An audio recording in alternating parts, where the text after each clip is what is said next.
தமிழன் தொலைக்காட்சி நேயர்களுக்கு வணக்கம். இன்றைய அரசியல் அரங்கம் நிகழ்விற்கு பீமராவ் குடியரசுக் கட்சியின் நிறுவனத் தலைவர் வழக்கறிஞர் திருமிகு லிங்கேசன் அவர்கள் வருகை தந்திருக்கிறார். அவரோடு நாம் பேசுவோம். வணக்கம். வணக்கம் சார். உங்களது பீமராவ் குடியரசுக் கட்சி தொடங்கப்பட்டதன் நோக்கம் என்ன?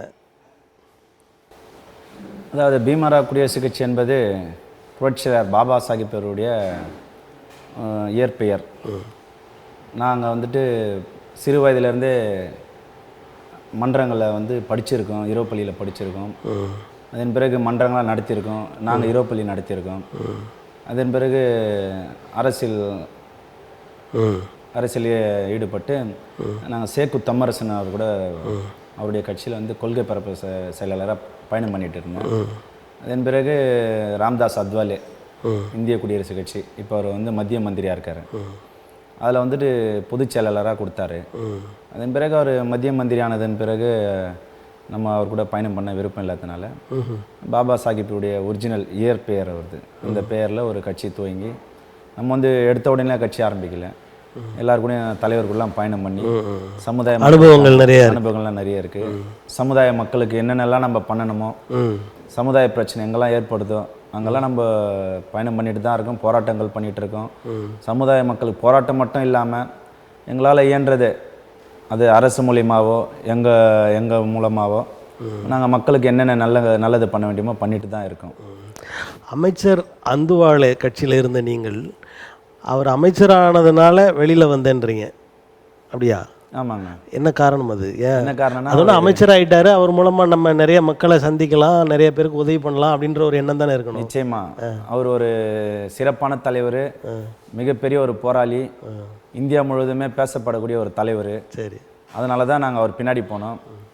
இன்றைக்கி தலித் மக்கள்லாம் மத்திய அரசு எப்படி ஒடுக்குறாங்கன்றது எல்லாருமே பார்க்கக்கூடிய ஒரு விஷயம். அது போன்ற ஒரு சமயத்தில் இவர் எங்கள் தலைவர் மத்திய அரசில் மந்திரி ஆகிட்டார். அந்த மத்திய அரசில் மந்திரி ஆனதுனால எங்களுக்கு அவரை ஏற்றுக்க முடியாது. பாரதிய ஜனதாவின் கொள்கையோடு சேர்ந்து போனதுனால நிச்சயமா அதனால தான் வெளியில் வந்துட்டோம். வெளியில் நாங்கள் ஆரம்பித்து பண்ணிகிட்ருக்கோம். நீங்கள் பணத்துக்கோ அதிகாரத்திற்கோ ஆட்படாமல் கொள்கைக்காக வெளியில் வந்து. ஆமாங்க. இப்போ நம்ம பணத்துக்காக இருந்தால் இன்றைக்கி நான் அதில் பொதுச் செயலாளராக இருந்திருப்பேன். இன்றைக்கி அவங்க தமிழகத்தில் இன்றைக்கி கொஞ்சம் பலமாக இருக்கு. நீங்கள் இருக்கும்போது அங்கே தமிழக இங்கே தலைவர் ஃபாதர் சூசை இருக்காங்க. அந்த நேரத்தில் அவர் தலைவராக இருந்தாரா? நீங்கள் இருக்கிற நான் இருக்கிற போது ஃபாதர் சூசை தலைவராக இல்லை, அகில இந்திய சிறுபான்மை செயலாளராக இருந்தார். கட்சி இங்கே தமிழகத்தில் நல்லா நாங்கள் என்னுடைய தொண்டர்கள், என்னுடைய நிர்வாகிகள் எல்லாருமே வழக்கறிஞர்கள் தான். சரி சரி. நல்லா சிறப்பாக செயல்பட்டு நிறைய விஷயங்கள் பண்ணி மெரினா கடற்கரையில் பாபா சாஹிப்க்கு சிலை வைக்கணும்னு சொல்லி ஒரு நாள் அடையாள உண்ணாவிரதம் இருந்திருக்கோம். இதெல்லாம் பண்ணி நாங்கள் கட்சியை இந்திய குடியரசுக் கட்சியை இங்கே பலமாக வளர்த்தோம். அதன் பிறகு சூசி அவர்கள் தலைவராக பதவி ஏற்றுக்கிட்டாங்க. நீங்கள் நீங்கள் பொதுச் செயலாளராக இருக்கும்போது தலைவராக யார் இருந்தாங்க? தலைவரே இல்லை. உங்கள் தலைமையில் தான் இப்போ நடந்தது? அது என் தலைமையில் தான் நடந்தது. தலைவரே இல்லை. அப்போது தலைவர் இல்லாமல் வெறும் பொதுச் செயலாளர் மட்டும். அந்த கட்சியை தமிழ்நாட்டில் ஓரளவுக்கு வளர்த்தவர் நீங்கள்? வளர்த்தோம். நான் மட்டும் இல்லை, என் கூட சேர்ந்த சகோதரர்கள், நிர்வாகிகள் இரவு பகல் உழைச்சாங்க. நிறைய போராட்டங்கள், நிறைய ஆர்ப்பாட்டங்கள், நிறைய கூட்டங்கள். தலைவரை வர வச்சு நாங்கள் தானாத்தூரில் ஒரு மிகப்பெரிய ஒரு பொதுக்கூட்டம் போட்டோம். அப்போ வெப்பேரி காவல் நிலையத்தில் கூட 54 பேர் மீது பொதுமக்களுக்கு இடையூறாக பண்ணதாக வழக்கு போட்டிருக்காங்க. அப்போ கூட்டம் எந்த அளவுக்கு நடத்தியிருப்பன்றதை நீங்கள் பாருங்கள். அன்றைக்கி அவர் எம்பி, மந்திரி கிடையாது, வெறும் எம்பியாக இருந்தார். அப்போ நம்ம சிறப்பாக பண்ணோம். இப்போ அவரோட தொடர்பு உண்டா? ஏதாவது அது தனிப்பட்ட முறையில் நட்பு பேசுகிறாரு. இங்கே சென்னைக்கு வந்தால் அழைப்பு கொடுக்குறாங்க, நம்மளும் போகிறோம். இருந்தாலும் இரண்டு உறவை வச்சுக்கூடாதுன்றது எங்களுடைய கருத்து. வெளியில் ஒரு உறவு, தெரியாமல் ஒரு உறவை வச்சுக்க கூடாதுன்றது எங்களுடைய கருத்து. வேண்டான்னா வேண்டான்ற மாதிரி இருக்கணும். நம்ம மறைமுகமாக இருந்துட்டு நாளைக்கு ஒரு வேலை நடக்குது, பணம் கிடைக்குது அப்படின்ற போது நம்ம மந்திரியை பயன்படுத்தணுன்ற ஒரு அவசியம் இல்லாதனால அங்கே தொடர்பு இல்லாமல் இருக்கும். இப்போ கட்சி தொடங்கி எத்தனை ஆண்டுகள் ஆகிறது? கட்சி தொடங்கி ஒரு 8 வருஷம் இருக்கும். தனியாக நாங்கள் பீமராவ் குடியரசுக் கட்சி ஆரம்பித்து ஒரு 8 வருஷம் ஆகிடுச்சு. இப்போ மக்களவை தேர்தலில் நீங்கள் யாருக்கு ஆதரவு கொடுத்தீங்களா? நாங்கள் ஆமாம், எடப்பாடி ஐயாவுடைய தலைமையில் எங்கள் அதிமுக கட்சிக்கு ஆதரவு கொடுத்தோம். உங்களுக்கு தனியாக எதுவும் இடம்லாம் கேட்கல? நீங்கள் இல்லை எதுவும் கேட்கல. அந்த அளவுக்கு இன்னும் நம்ம கட்சி வளர்ச்சி ஆகலை. அதுவும் நாடாளுமன்றத்தில் வந்து சீட்டு கேட்குற அளவுக்கு. இப்போ 2026 அதே கூட்டணியில் தொடர இருக்கிறீர்களா? அதில் தொடரணுன்றது தான் எங்களுடைய விருப்பம். இப்போ நாங்கள் வந்து வட சென்னை, மத்திய சென்னை, கடலூர், வேலூர், விழுப்புரம், அதுக்கப்புறமா செங்கல்பட்டு, காஞ்சிபுரம், இங்கெல்லாம் எங்கள் ஆட்கள் வந்து பலமாக இருக்காங்க. குறிப்பாக வழக்கறிஞர்கள் தான் நிறைய பேர் இருக்காங்க. நல்லா அவங்க வந்து வழக்கறிஞர் பணியும் பார்க்குறாங்க, கட்சி பணியும் பார்க்குறாங்க, சமூக பணியும் அதிகமாக பார்க்குறாங்க. அதாவது அவங்களுக்கு கொஞ்சம் நேரம் தான் ஓய்வு எடுக்கிற மாதிரி இருக்காங்க. இப்போ நாங்கள் வந்து கொஞ்சம் பலமாக தான் இருக்கோம். அடுத்த தேர்தலில் வந்து எங்களுக்கு ஏதாவது 1-2 தொகுதி நாங்கள் கேட்குற மாதிரி இருக்கும். யாராவது கொடுக்குறாங்கன்னு சொன்னாக்கா நிச்சயமாக அவங்களுக்கு ஆதரவு கொடுத்து சிறப்பாக நாங்கள் வந்து அவங்க ஆட்சிக்கு வரத்துக்கான எவ்வளோ வேலை எங்களால் செய்ய முடியுமோ அவ்வளோ வேலையை நாங்கள் செய்ய தயார். எந்த கூட்டணி உங்களுக்கு இடம் கொடுக்கிறதோ அந்த கூட்டணிக்கு போயிடுவீங்களா? நிச்சயமாக. அதிகபட்சமாக நாங்கள் ஏடிஎம்கே கூட்டணிக்கு தான் நாங்கள் பேசிகிட்டு இருக்கோம். இப்போ டிஎம்கே கூட்டணியில் இருக்கிற நிறைய தலைவர்கள் வந்து கூட்டணியில் இருக்காங்க. அவங்க யாரையும் உள்ளே வரவிட மாட்டாங்க. நம்ம வந்து அந்த கட்சியை வந்து பெருசாக நம்ம பாதிப்பில் பேசுகிற மாதிரி கிடையாது. இருக்கிற தலைவருங்க அங்கே நம்மளை போன்ற ஆட்கள்லாம் வரவிட மாட்டாங்க. அந்த கூட்டணி அப்படியே தான் இருக்கணும்னு நம்புறீங்களா? இருக்கும்னு நினைக்கிறீங்களா? அதாவது திராவிட முன்னேற்ற கழக கூட்டணி, அந்த கூட்டணியில் இருக்கிற அங்கம் வகிக்கிற கட்சிகள் அந்த கூட்டணியிலே அப்படியே இருப்பாங்களா, இல்லை வெளியில் போவாங்க? கட்டாயமாக இருப்பாங்க, வெளியில் போக மாட்டாங்க. அவங்களுக்கு உண்டான அதிகாரம் கிடைக்குது, அவங்களுக்கு உண்டான பதவி கிடைக்குது. ஆனால் நிச்சயமாக அங்கே தான் இருப்பாங்க. கூடுதல் அதிகாரத்தை எதிர்பார்க்க மாட்டாங்களா? எதிர்பார்க்க மாட்டாங்களே. காரணம்னு சொன்னாக்கா இவங்க எதிர்பார்த்தாலும் அவங்க கொடுக்குற தயாராக இல்லை. இருந்தாலும் இவங்க வெளியில் போகிறதுக்கு தயாராக இல்லை. கொடுக்கலனான்ற பட்சத்துலையும் இவங்க வெளியில் போக தயாராக கிடையாது. அப்போது திராவிட முன்னேற்ற கழக கூட்டணியோட ஆட்சி தான் மறுபடியும் தமிழ்நாட்டில் தொடரும் என்று நீங்கள் நம்புகிறீர்களா? திராவிட ஆட்சி தான் தொடர்ந்து நடக்குன்ற மாதிரி அது நிச்சயமாக. இந்த தேர்தலே, நாடாளுமன்ற தேர்தலே பார்த்தீங்கன்னு சொன்னாக்கா அதிமுக வந்து வாக்கு வங்கி அதிகமாக தான் வாங்கியிருக்காங்க. இது நாடாளுமன்ற தேர்தல்ன்னும் போது சீட்டுகள் போயிருக்கான வாக்குகள் வந்திருக்கு. அடுத்தது அது சொல்ல முடியாது. நிச்சயமாக மக்கள் வந்து மனசு மாறுறதுக்கு நிறைய வாய்ப்பு இருக்குது. அதிமுக அடுத்த ஆட்சிக்கு வரத்துக்கு அதிகமான வாய்ப்புகள் இருக்குது. இப்போ நீங்கள் சொன்ன இந்த காரணம் அந்த திமுக கூட்டணியில் இருக்கிற தலைவர்களுக்கு ஒரு சிலருக்கு இருக்கத்தானே செய்யும். தோற்றுருவாங்கன்னா நம்ம அந்த கூட்டணிக்கு போகலான்னு நினைக்க மாட்டாங்களா? அந்த மாதிரி போக மாட்டாங்க. தோத்தாலும் பரவாயில்ல, அடுத்த முறை வரும்போதாவது நம்ம அதிகாரத்துக்கு வரணுன்ற பட்சத்தில் அங்கே தான் நிச்சயமாக இருப்பாங்க. இந்த பக்கம் அவங்க சாயிறாங்கன்னு சொன்னாக்கா அது அடுத்த முறை அவங்களுக்கு வந்து பாதிப்பு ஏற்படுத்து இல்லைங்களா? நிச்சயமாக இவங்க அதிமுக பக்கம் வந்தாங்கன்னு சொன்னாக்கா இப்போ இருக்கிற மரியாதையை விட உரிய மரியாதை, அதிகமான மரியாதையும் கிடைக்க வாய்ப்பு இருக்குது. இப்போ 4 வருஷம் நல்லா சிறப்பான ஆட்சி தான் கொடுத்தாரு எடப்பாடி ஐயா. இவங்க நீங்கள் சொல்கிற மாதிரி இந்த பக்கம் வராங்கன்னு சொன்னாக்கா நிச்சயமாக வரவேற்பார். வரவேற்றார்னா அதிகமான மரியாதையும் அதிகமான உயர்வான மரியாதையும் கிடைக்கிறதுக்கு அதிகமான வாய்ப்பு இருக்குது. திராவிட முன்னேற்ற கழக ஆட்சி மிகச்சிறப்பாக நடைபெறுகிறது என்று அவர்கள் சொல்கிறார்கள். உங்களுடைய கருத்து என்ன? திராவிட ஆட்சி சிறப்பாக தான் நடக்குது. இப்போ எல்லா இடங்கள்லையும் வந்து போதை, இப்போ கள்ளச்சாராயன்றது சரி ஒரு சமயம் நடந்த ஒரு விஷயம் இருந்தாலும் இப்போ வந்து சென்னையிலே பார்த்தீங்கன்னு சொன்னாக்கா கஞ்சா போலீஸும் சரி அரசாங்கமும் எவ்வளோ தான் வந்து அவங்க கண்காணித்தாலும் கட்டுப்படுத்தினாலும் இன்றைக்கி வந்து கஞ்சாவுக்கு வந்து முழுசாக அடிமையாயிட்டானுங்க. இது வந்து காவல்துறை தடுக்கிறாங்க. நாங்கள் வந்து வழக்கறிஞன்ற போர்வையில் பார்க்கும்போது காவல்துறை வந்து எவ்வளோலாம் பணி புரிகிறாங்கன்றதை நம்ம பார்த்துட்டு தான் இருக்காங்க, பண்ணுறாங்க. ஆனால் வெளி மாநிலங்கள்லேருந்து இந்த பொருட்கள் வருது, போதைப் பொருட்கள் வருது. இது போலீஸ் வந்து எங்கேருந்து வருதுன்றத வந்து அவங்களால நிச்சயமாக முடியாது.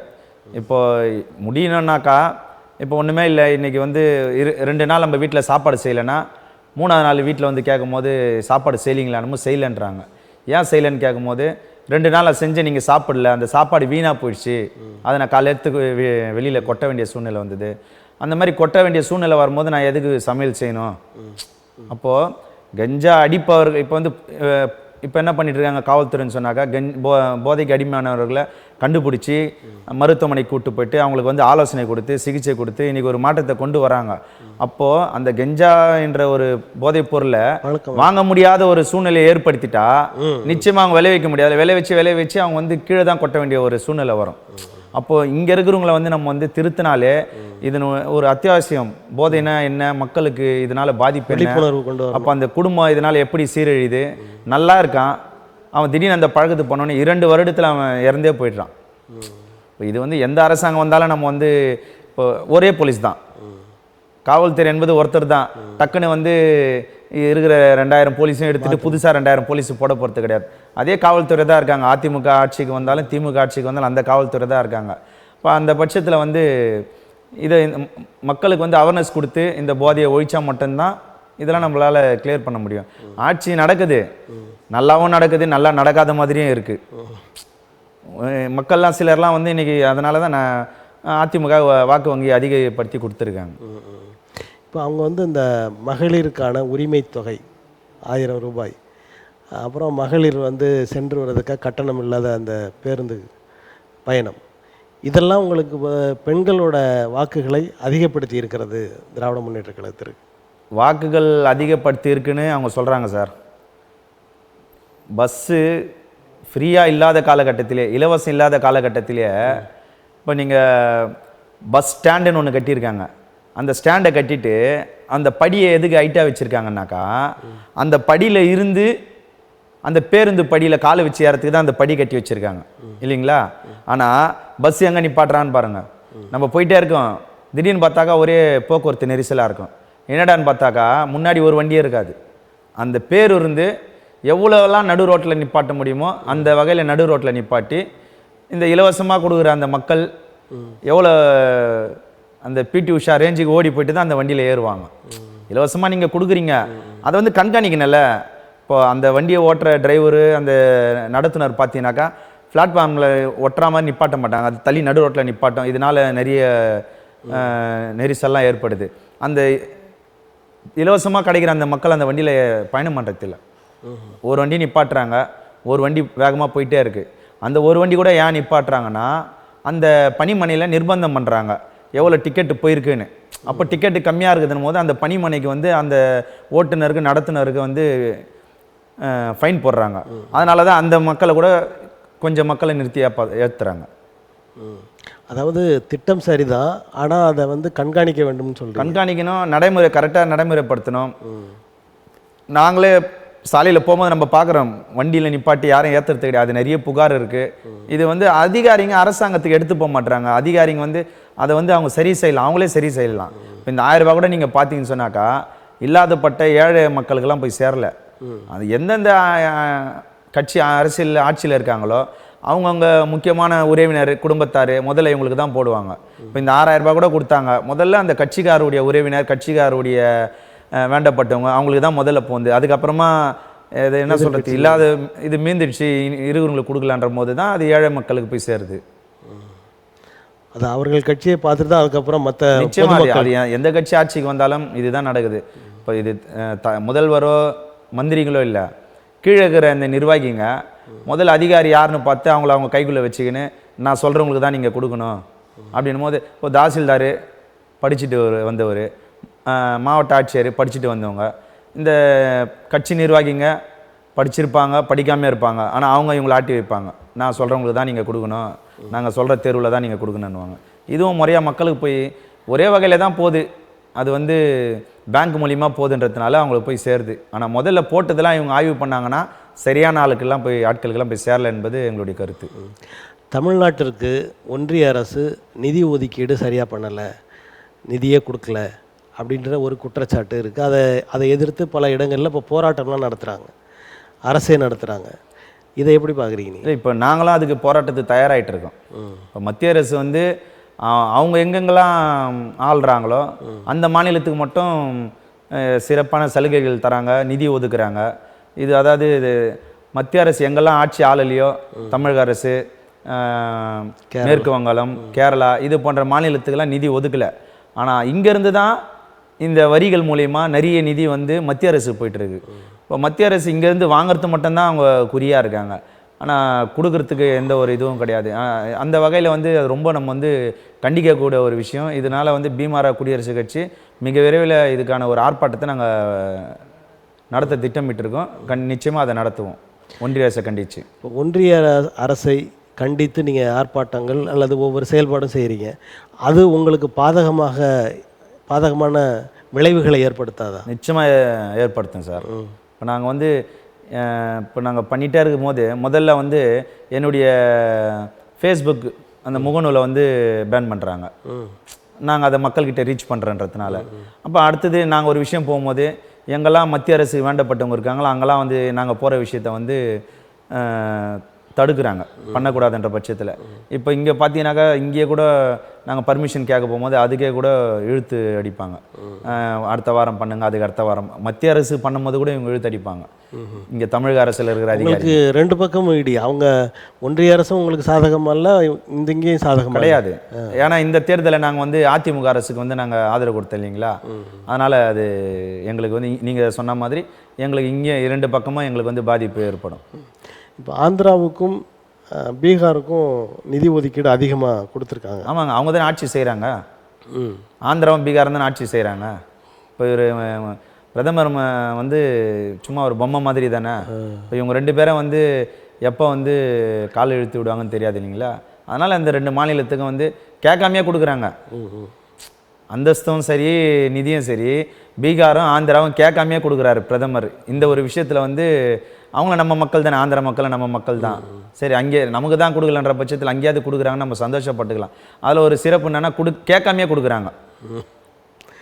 சிலர் என்ன சொல்கிறாங்கன்னா, ஒன்றிய அரசோடு ஒரு விரோத போக்கை, எதிர்ப்பு போக்கை கடைபிடிக்காமல் அவங்கள வந்து கொஞ்சம் கெஞ்சி கேட்டு கொடுங்கன்னு கேட்டு அப்படி வாங்கினா மக்களுக்கு பயன்படுமே, ஏன் தமிழக அரசு அதை பண்ணலைன்னு கேட்குறாங்க. சார் எப்படி சார் பண்ண முடியும்? ஒன்றிய அரசு பண்ணுற ஒவ்வொரு விஷயத்தையும் பார்த்தீங்கன்னா, அதாவது ஒரு நாட்டினுடைய முதுகெலும்பே அரசியலமைப்பு சட்டம் தான். அவங்க கை வைக்கிறது எல்லாமே அரசியலமைப்பு சட்டத்தில் தான் கை வைக்கிறாங்க. இப்போ இதை வந்து கேட்காம இப்போ வந்து போன தடவை ஆட்சிக்கு மக்கள் வந்து ஆட்சி கொடுத்தாங்கன்னு சொன்னாக்கா, ஒன்றிய அரசு பண்ணக்கூடிய தவறுகள்லாம் சுட்டி காட்டி அதுக்கான போராட்டங்கள்லாம் வந்து திமுக அரசு பண்ணதன் பட்சத்தில் தான் அவங்க வெற்றி பெற்று ஆட்சி அமைக்க முடிஞ்சுது. அப்போ அவங்க இப்போ இன்றைக்கி வந்து தமிழக மக்கள்லாம் வந்து ஒன்றிய அரசை வந்து நிராகரிச்சிட்டு இருக்காங்க. அந்த நிராகரிக்க பட்சத்தில் தான் இவரை வந்து இங்கே முதல்வரை எடுத்துக்கிறாங்க. இப்போ இவர் அவங்களுக்கு ஆதரவாக போகிறாரு, அவங்க சொல்கிறதெல்லாம் அவர் சரியாக கேட்குறாருன்ற போது அப்போ நாளைக்கு இவரையும் முழுசாக நிராகரிச்சிருவாங்க. அப்போ அவருடைய பாதியில் அவங்க வந்து அது காம்ப்ரமைஸ்ன்னு போக முடியாதுங்க சார். அதாவது போராடி தான் பெற்றாகணும், வேறு வழியே கிடையாது. இவங்க வந்து நீங்கள் சொல்கிற மாதிரி ஒன்றா போயிட்டு சுமூகமாக பேசி வாங்கலாமான்னு கேட்கும் போது நம்ம போயிட்டு அவங்க வீட்டாண்ட போயிட்டு ரொம்ப தாழ்மையாக தான் இறங்கி போய் கேட்டாகக்கூடிய ஒரு சூழ்நிலை வரும். இப்போ போராடி பெறவே முடியலையே. போன முறை வந்து 39 நாடாளுமன்ற உறுப்பினர் இருந்தாங்க, ஒன்றும் நடக்கலை. இப்போ 40 பேர் இருக்காங்க, இருந்தும் நிதியெல்லாம் கிடைக்கலையே சார். இப்போ அதாவது ஏமாற்றங்கள் தான் சார். ஏமாற்றங்கள்லாம் இப்போது ஒரு இந்திய கூட்டணி மிகப்பெரிய ஒரு வலிமையான கூட்டணி அமைச்சாங்க. அந்த கூட்டணியை இவங்க சரியாக ஃபாலோ பண்ணல.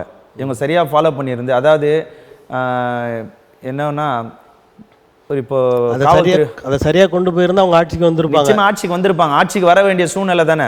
இப்போ அவங்க எங்கே ஏமாந்தாங்க? கர்நாடகாவில் ஏமாந்தாங்க. கர்நாடகாவில் எப்படி ஏமாறுறாங்கன்னாக்கா, அந்த முதல்வருக்கும் துணை முதல்வருக்கான போட்டியில் தான் கர்நாடகாவில் ஏமாறுறாங்க.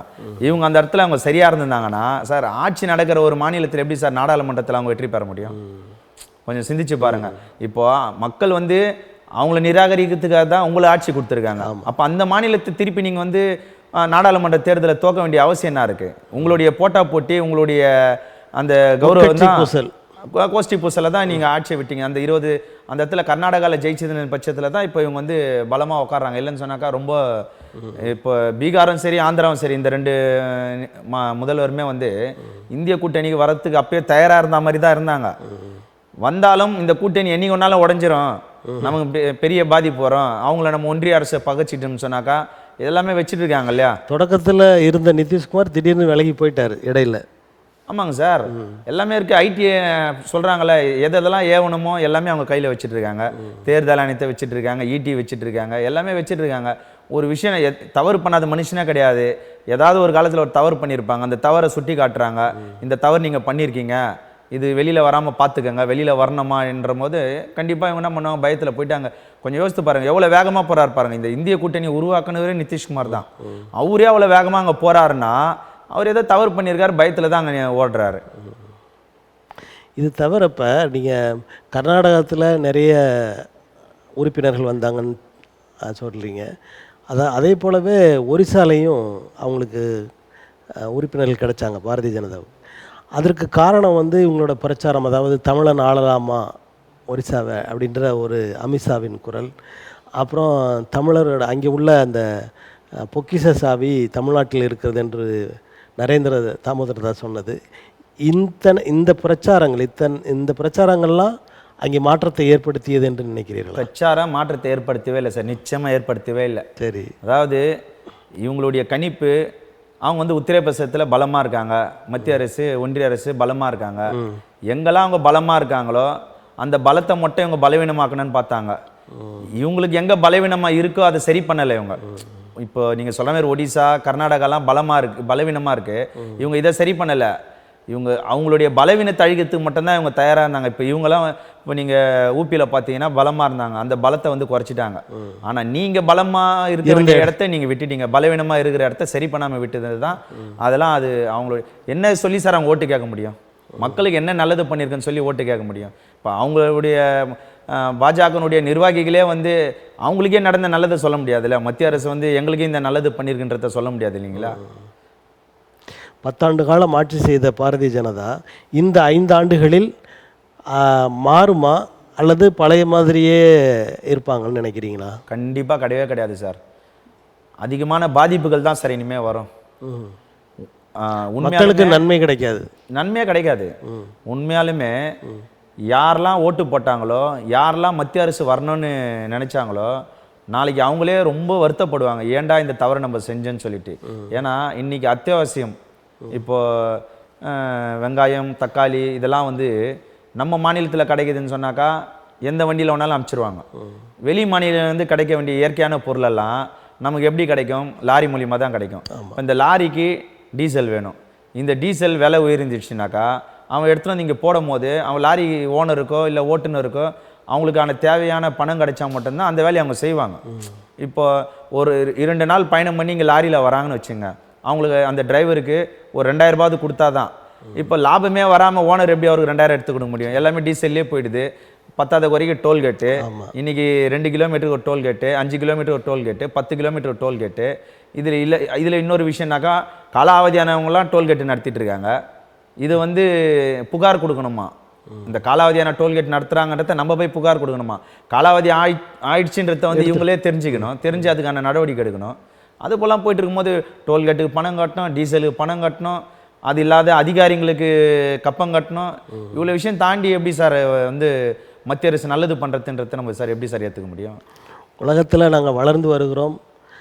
நரேந்திர தாமோதரதாஸ் வந்து உலகத்திலே ஒரு சிறப்பான அமைச்சர் என்றெல்லாம் பேசப்படுவதாக அவங்க சொல்கிறாங்க. சார் நம்ம தான் சொல்லிக்கிறோம். எந்த நாடும் சொல்லி நீங்களும் நாங்களும் பார்க்கல. எந்த நாடும் வந்து இப்போது தொலைக்காட்சியிலையோ இல்லை முகநூலிலையோ இல்லை எதுலையாவது வந்து இவரை பற்றி பேசுகிறாங்க, இவர் இந்த மாதிரிலாம் ஆட்சி புரிகிறாருன்னா, சார் என் வீட்டில் என் பசங்க என்ன சொல்லணும்? எங்கள் அப்பா எனக்கு நல்லது பண்ணுறாரு, எங்கள் அப்பா எனக்கு தேவையானதை செய்கிறாருன்னு என் பசங்க சொல்லணும். அந்த மாதிரி இந்திய நாட்டினுடைய பிரஜைகள் சொல்லணும், இந்திய நாட்டில் வசிக்கக்கூடிய மக்கள் சொல்லணும். இந்த பிரதமர், இந்த அரசு மக்களுக்கு என்னென்ன நல்லது பண்ணுது. இவங்க ஓட்டு கேட்கும்போது என்ன ஓட்டு என்னன்னு சொல்லி கேட்டாங்க. 400 ரூபாய் இருந்த கேஸ் சிலிண்டரை இன்னும் நாங்கள் விலை குறைச்சி கொடுக்குறோம். நாங்கள் பெட்ரோல் 60 ரூபாய் இருந்த பெட்ரோலை இன்னும் குறைச்சி கொடுக்குறோம். நாங்கள் என்ன பண்ணாங்க? இது 4 மடங்காக ஏற்றுனது மட்டும்தான் எங்களுடைய வளர்ச்சி, எங்களுடைய நல்ல விஷயம்.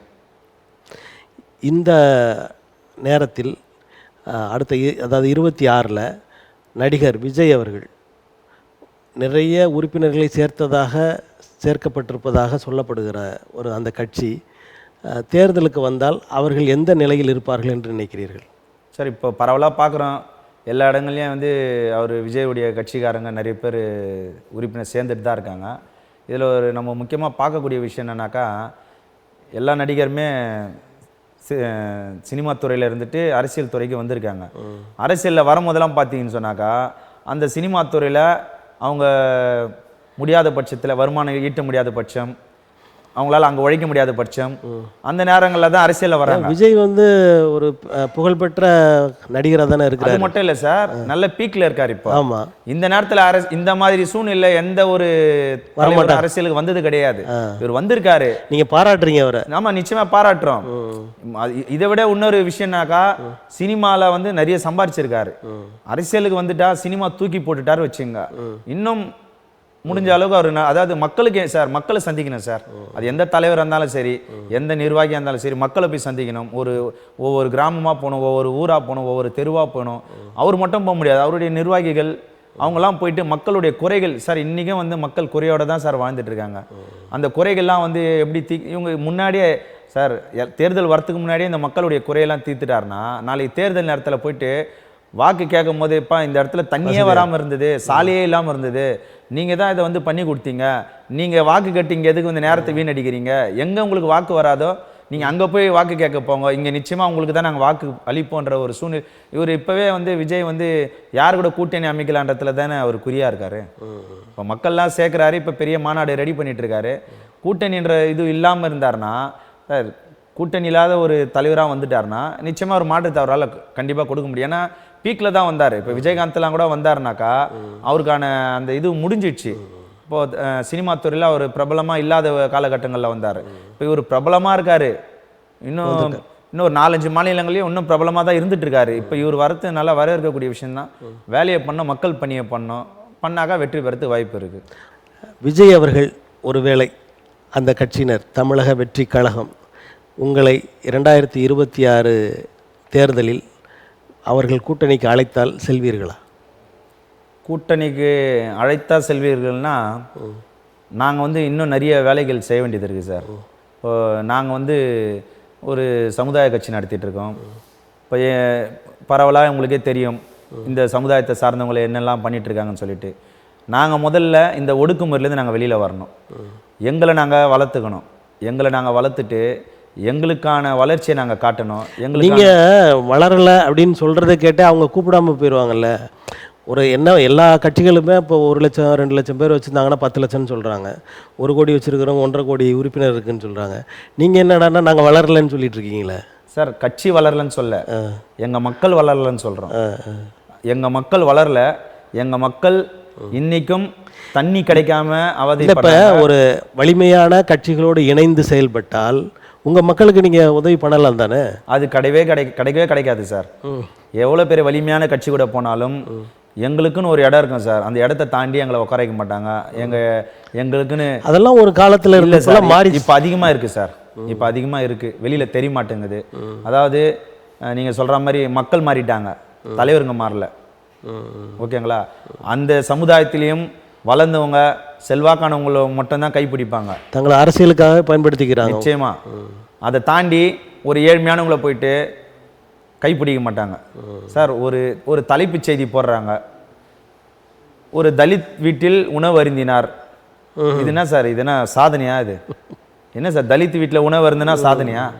அப்போ யார் வீட்டில் சாப்பிடக்கூடாதவங்க வீட்டில் சாப்பிட்டதுன்றது ஒரு சாதனை தானே. இப்போ சாதனை என்பது என்ன? ஒருத்தங்க ஒரு விஷயத்தை வந்து இப்போ 100 மீட்டர் ஓட்ட பந்தயத்தில் குறிப்பிட்ட நேரத்தை தாண்டிட்டாரு, அது இன்னொருத்தர் தாண்டுறாருன்னா சாதனை. அந்த மாதிரி இதை நீங்கள் நியூஸில் போடும்போது பாருங்கள், தலித் வீட்டில் உணவு அருந்தினார். தலித் வீட்டில் உணவு அருந்துறது சாதனை. அப்போது இன்னும் அந்த மாதிரி தானே பார்த்துட்டு இருக்காங்க. ஒரு ஏழை தொழிலாளி வீட்டில் உணவு உண்டாருன்னா அது ஏற்றுக்கலாம். நிச்சயமா அதுக்கு நம்ம வரவேற்கக்கூடிய விஷயம். ஏழை வீடுன்றது ஏழைலாம் இருக்காங்க, அது எல்லா சமுதாயத்திலையும் இருப்பாங்க. எல்லா சமுதாயத்திலையும் இருக்காங்க, எல்லா வகுப்பினர் இதுலேயும் ஏழை இருக்காங்க. இன்னைக்கு முதலியார்லேயும் ஏழைகள் இருக்காங்க. இன்னும் அந்த சாதிய பாகுபாடு இன்னும் இருந்து கொண்டே இருக்குது. ஆமாம், இன்னும் இருந்துட்டு தான் இருக்குது, அதிகமாகிட்டு இருக்கு. மக்கள்லாம் புரிஞ்சுக்கிட்டாங்க. மக்கள்லாம் வந்து இப்போ சென்னையில் தலித் தலைவர்கள்லாம் எங்களுக்கு பாதுகாப்பு வேண்டும் அப்படின்ற ஒரு முழக்கத்தை எழுப்பியிருக்கிறாங்களே, அதை எப்படி பார்க்குறீங்க? அது இந்த அமைப்பு வச்சா பாதுகாப்பு கிடைக்கும் சார். தலித் அமைப்புக்கெல்லாம் பாதுகாப்பு கிடைக்காது. இந்த அமைப்பு வந்து இன்னைக்கு தனிப்பட்ட முறையில் ஒரு காவல் பணியாளரை அனுப்புகிறாங்க. அது என்னன்னாக்கா நம்ம அந்த மாதிரி பண்ணிக்க முடியாது. இப்போ என் வீட்டுக்கு நானே பெட்ரோல் பம்ப் போட்டுக்க முடியாது. என் வீட்டுக்கு வந்து நானே ஆள் அனுப்பி மிரட்டல் விட்டு அனுப்பி காவல்துறையில் வந்து காவல்துறை உண்மையாலுமே நமக்கு த்ரெட்டு இருக்குன்னு சொன்னால் நம்மளோட முன்னாடி அவங்களுக்கு தெரிஞ்சிடும். அவங்க வந்து நமக்கு எச்சரிக்கை கொடுத்துருவாங்க, அவங்களுக்கு த்ரெட்டு இருக்குன்ட்டுருவாங்க. இல்லைன்ற பட்சத்தில் அவங்களே கூட கேட்பாங்க, போலீஸ் பாதுகாப்பு தேவையான்னு கேட்பாங்க. எங்களை போன்ற ஆட்கள்லாம் நாங்கள் வந்து போலீஸ் பாதுகாப்பு நம்ம கேட்க போகிறது கிடையாது, நமக்கு தேவையும் கிடையாது. நம்ம சுதந்திரமாக போயிட்டுருக்கோம், சுதந்திரமாக வந்துட்டுருக்கோம். நம்ம காவல்துறை நம்ம கேட்குறோன்னாக்கா நம்ம ஏதாவது விஷயம் பண்ணியிருந்தால் தான் நம்ம காவல்துறை கேட்க வேண்டிய சூழ்நிலை வரும். ஆனால் இப்போ நீங்கள் இந்த இந்து அமைப்பெல்லாம் பார்த்தீங்கன்னு சொன்னாக்கா அவங்க வீட்டில் அவங்க விசாரணையில் பண்ணிடுறாங்கல்ல, காவல்துறை விசாரணை பண்ணிடுறாங்கல்ல, விசாரணையில் தெரிய வருது அந்த மாவட்ட தலைவர் அவரே அவர் வீட்டுக்கு பெட்ரோல் கொண்டு போட்டார், அவரே அவர் காரை சேதப்படுத்திக்கினார். அப்படிப்பட்டவங்களுக்கு ஏன் பாதுகாப்பு கொடுக்குறாங்க அரசு? சார் ஆள்றது மத்திய அரசு, ஒன்றிய அரசு இல்லை சார்.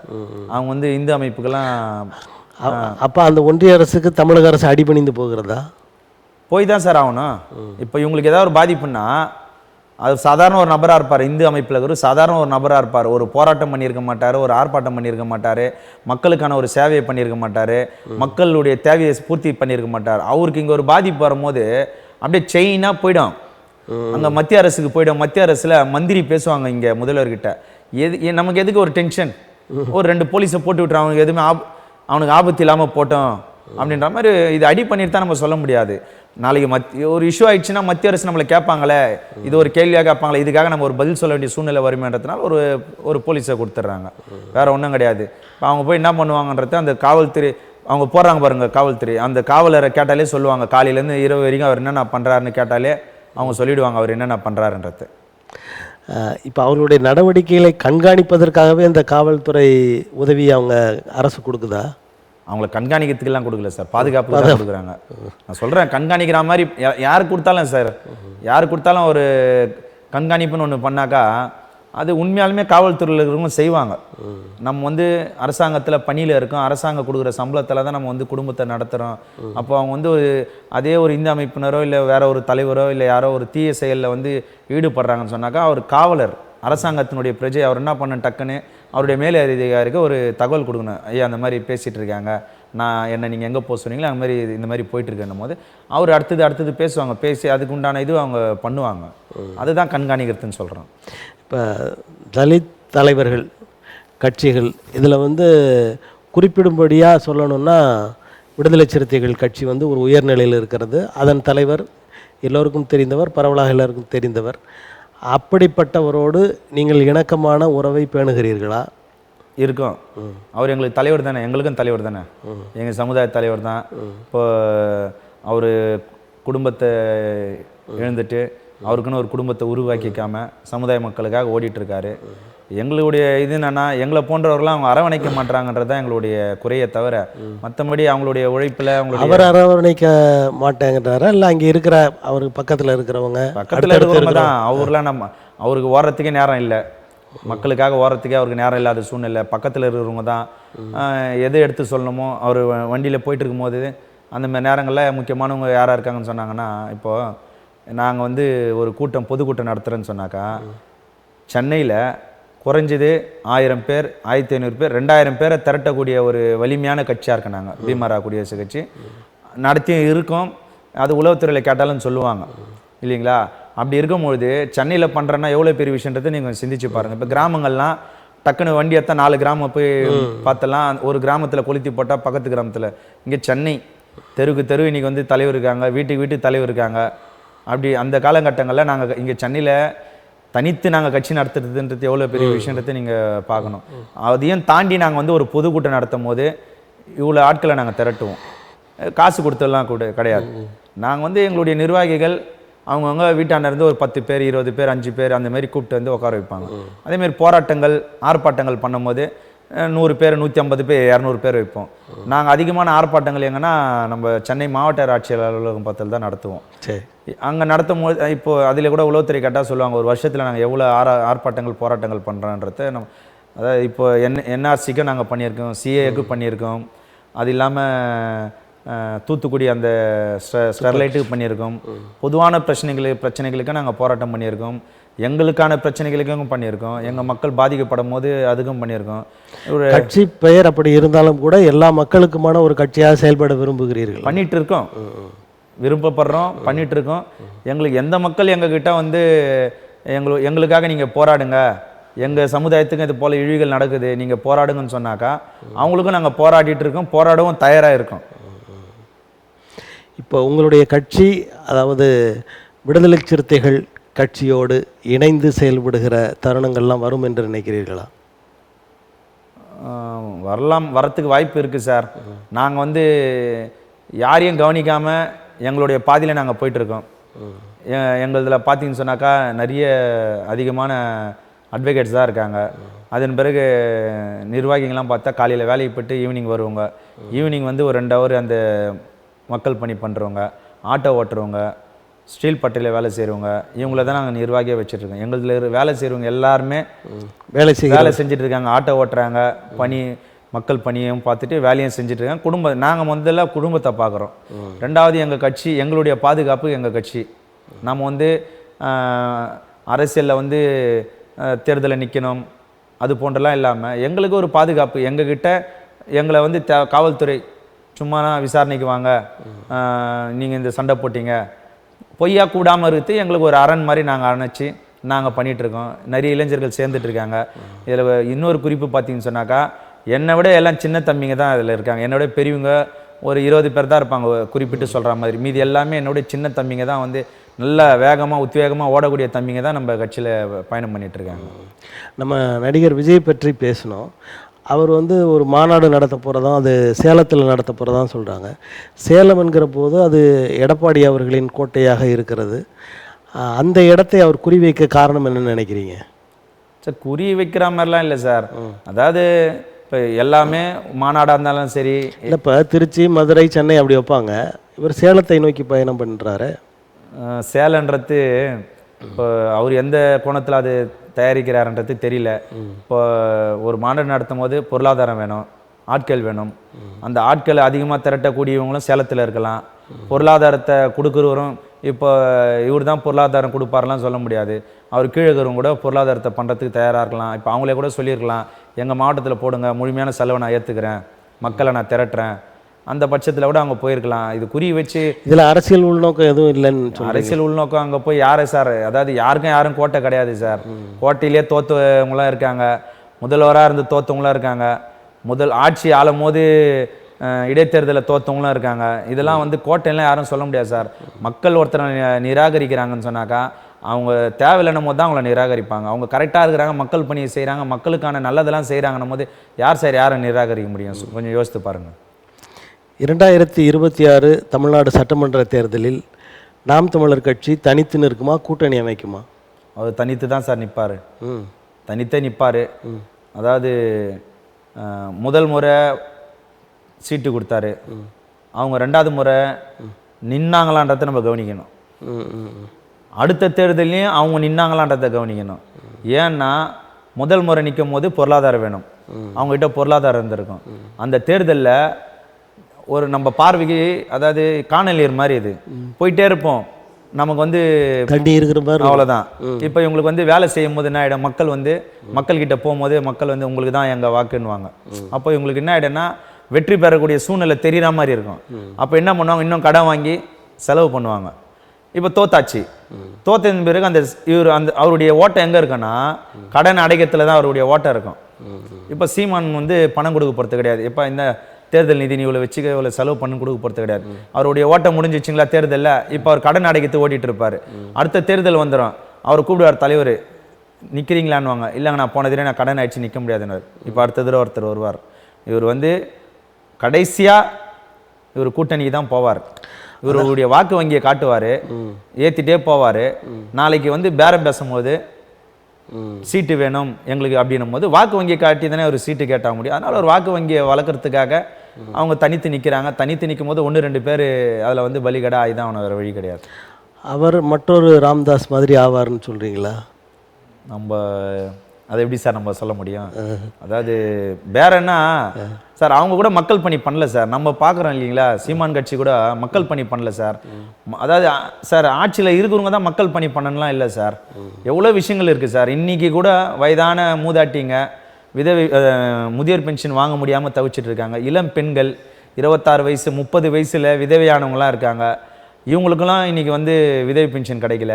இப்போது ஒருத்தர் வந்து எம்ஏ படிச்சிருப்பார் சார், அதே மாதிரி இன்னொருத்தர் எம்ஏ படிச்சிருப்பார், ஓகேங்களா, ஒரே டிகிரி ஒரே கோர்ஸ் கூட முடிச்சிருப்பாங்க.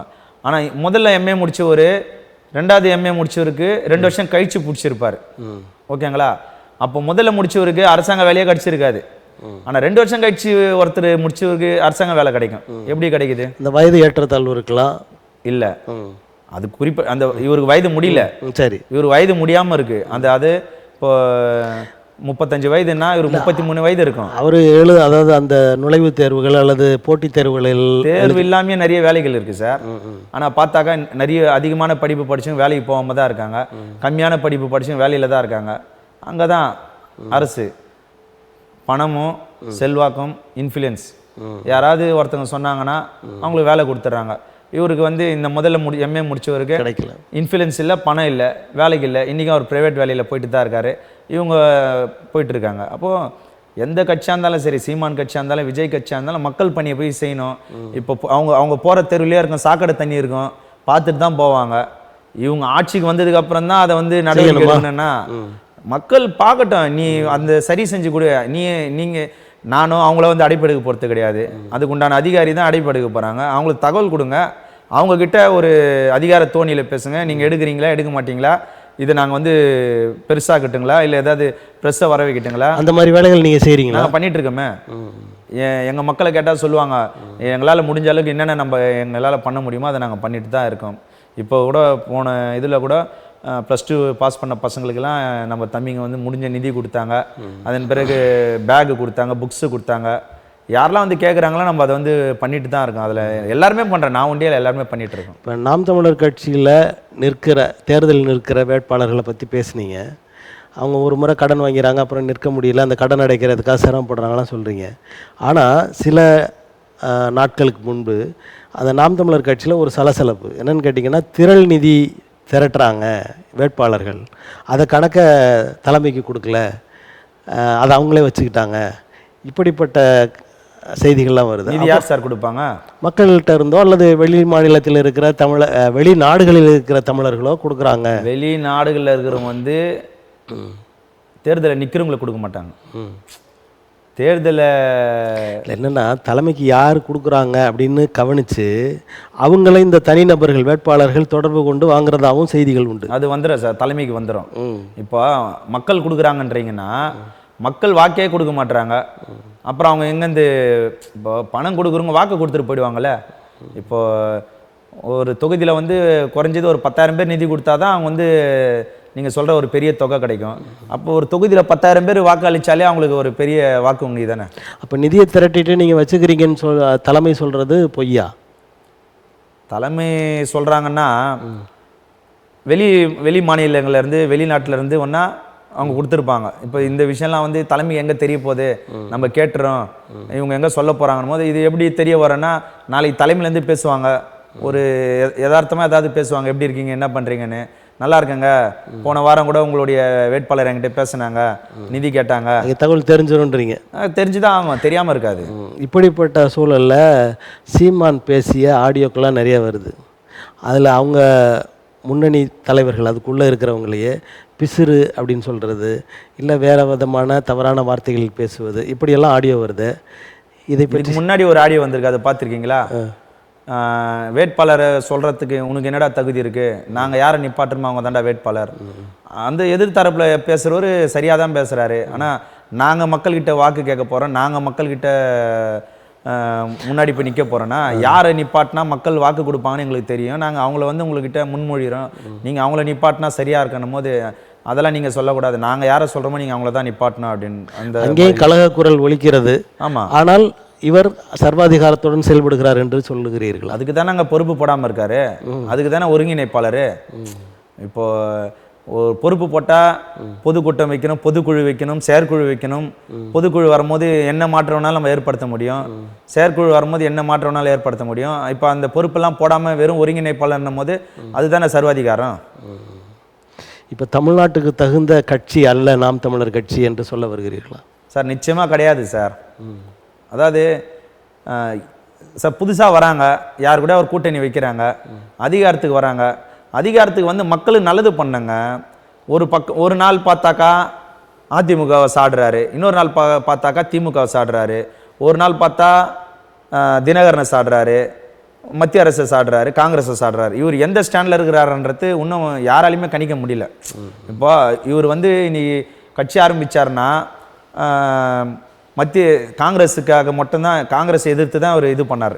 இன்னைக்கு இவர் காங்கிரஸ் எதிர்க்கிறதே இல்லை, இன்னைக்கு மற்றவங்களாம் ஆதரித்து பேசிட்டு இருக்காரு, அவ்வளோதான். இப்போ திடீர்னு பார்த்தா மத்திய அரசை கண்டிக்கிறாரு, திடீர்னு பார்த்தா மத்திய அரசை புகழ்ந்து தள்ளுறாரு. ஒரு காலத்தில் மோடிக்கு வாக்கு கேட்டவர் தானே அவர், மோடிக்கு வாக்களிங்கன்னு கேட்டவர் தானே சார். அப்போ அந்த பாவம் நான் தவறு பண்ணிட்டேன், அந்த தவறு வந்து நான் எப்படி திருத்த முடியும்? அன்றைக்கி நீங்கள் வாக்கு கேட்டுட்டீங்க, அன்றைக்கி மக்கள் ஒரு 100 பேர் போட்டிருப்பாங்க, அதை நம்ம எப்படி சரி செய்ய முடியும்? நீங்கள் அந்த 100 பேர்கிட்ட போய் சொல்ல முடியுமா, நான் தெரியாத வாக்கு கேட்டேன், அவருக்கு நீங்கள் வாக்கு போடாதீங்கன்னு சொல்லிட்டு? அவர் அந்த 2026 அண்ணா திராவிட முன்னேற்ற கழகத்தின் கூட்டணியோடு இணைவார் என்றும் பேசப்படுகிறது. அப்படியான வாய்ப்பு இருக்கிறதா? சார், இணைஞ்சாதான் அவர் கட்சிக்கு நல்லது, பலம்.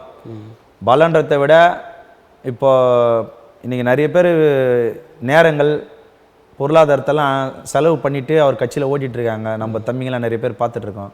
இவர் அங்கே போய் ஏதாவது ஒரு கூட்டணி அமைச்சாதான் நிறைய பேருடைய வாழ்க்கை வந்து நல்லாயிருக்கும். நிறைய பேர் இன்றைக்கி வாழ்க்கையை தொலைச்சிட்டு உட்காந்துட்டு இருக்காங்க. செலவுகள் பண்ணிவிட்டு கட்சிக்கு இவர் இதை பண்ணுங்க அதை பண்ணுங்கன்னு சொல்லும்போது எல்லாருமே செலவு பண்ணிவிட்டு இன்றைக்கி உட்காந்துட்டு இருக்காங்க. இவர் ஏதாவது ஒரு இடத்துல கூட்டணி அமைச்சாதான் இவரும் பலமாக முடியும், கட்சியும் பலமாக முடியும். இதெல்லாம் பலமானால் தான் அவர் கீழே இருக்கிற தம்பிங்க வந்து பலமாக முடியும், ஏதாவது குடும்பத்துக்கு தனக்கு ஏதாவது பண்ணிக்க முடியும். இப்போ சில நாட்களுக்கு முன்பு தொல்லியல் துறையில் அந்த ஒரு காப்பாளர் ஏதோ காப்பாட்சியர் என்ற ஒரு பதவிக்கு சமஸ்கிருதமும் வேண்டும், சமஸ்கிருத அந்த தேர்வும் இருக்குது அப்படின்னு சொல்லி ஒரு செய்தி வந்தது. அது ஏற்கனவே இருந்து கொண்டிருக்கிறது. அதை பற்றி உங்களுக்கு கருத்து என்ன சார்? இப்போது சமஸ்கிருதத்தை ஃபுல்லாகவே திணிச்சிட்டாங்க சார். இன்னும் கொண்டு தான் வராங்க. இப்போவே பார்த்தீங்கன்னு சொன்னாக்கா எல்லா புத்தகத்திலையும் வந்துடுச்சு. இப்போது சமச்சீர் கல்வியில் வந்து அம்பேத்கருடைய பாபா சாஹிப்புடைய அந்த விஷயங்கள் எல்லாமே எடுத்துகிட்டு வராங்க, ஒன்று ஒன்றா எடுத்துகிட்டு வராங்க. அதாவது கொண்டு வராங்களா இல்லை வெளியே எடுத்துறாங்க? வெளியில் எடுக்கிறாங்க. கொண்டு வந்தால் சந்தோஷம் தானே. கொண்டு வரல, எடுத்துடுறாங்க. வெளியிலேருந்து எடுத்துட்டு வேற என்னென்ன இந்துவை பற்றி, என்னென்ன கிருஷ்ணரை பற்றி, அது என்னென்ன திணிக்க முடியுமோ அதெல்லாம் திணிச்சு. இங்கே இப்போ அவர்களுக்கு எதிரான ஒரு அரசு தானே திராவிட மாடல் அரசு என்பது. அந்த சமஸ்கிருதத்துக்கோ அல்லது பார்ப்பனர்களுக்கோ ஒரு தொல்லியல் வந்து மத்திய அரசை கேட்காம இவங்க பண்ண முடியாதுல்ல சார். மத்திய அரசு தான் அதிகமான தொல்லியல் வந்து அவங்க தான். அதில் வந்து மாநில அரசு கட்டுப்பாட்டில் கிடையாது. மத்திய அரசு என்னெல்லாம் கொண்டு வராங்களோ சார், மத்திய அரசு இன்றைக்கி யாராலும் ஒன்றுமே பண்ண முடியாது சார். அவங்க பலமாக இருந்தாலும் சரி, பலமே இல்லைனாலும் சரி, அதாவது ஒத்துமையான போராட்டம் இருந்தால் மட்டும்தான் சார் வெற்றி பெற முடியும். விவசாயிகள் ஒத்துமையான போராட்டத்தை கடைக்கிற வரைக்கும் தொடர்ந்து போராடினாங்க, வெற்றி பெற்றாங்க. ஓகேங்களா? விவசாய சட்டம் கொண்டு வந்தாங்க, தொடர்ந்து போராடினாங்க. என்னெல்லாம் அதால் அவங்களால பாதிப்பு ஏற்பட முடியும் அந்த பாதிப்பெல்லாம் அனுபவிச்சாங்க. தொடர்ந்து போராட்டம் பண்ணிகிட்டே இருந்தாங்க, வெற்றி பெற்றாங்க. இங்கே வந்து ஒற்றுமையான போராட்டங்கள் இருந்தால் மட்டும்தான் சார் வெற்றி பெற முடியும். இல்லைன்னா இன்னும் அதிகமான விஷயங்கள், அதாவது அடுத்த முறை மத்திய அரசுலாம் திருப்பி இவங்களே வந்துட்டாங்கன்னாக்கா இவங்கெல்லாம் படிக்கவே கூடாதுன்னு ஒரு சட்டம் வரப்போகுது.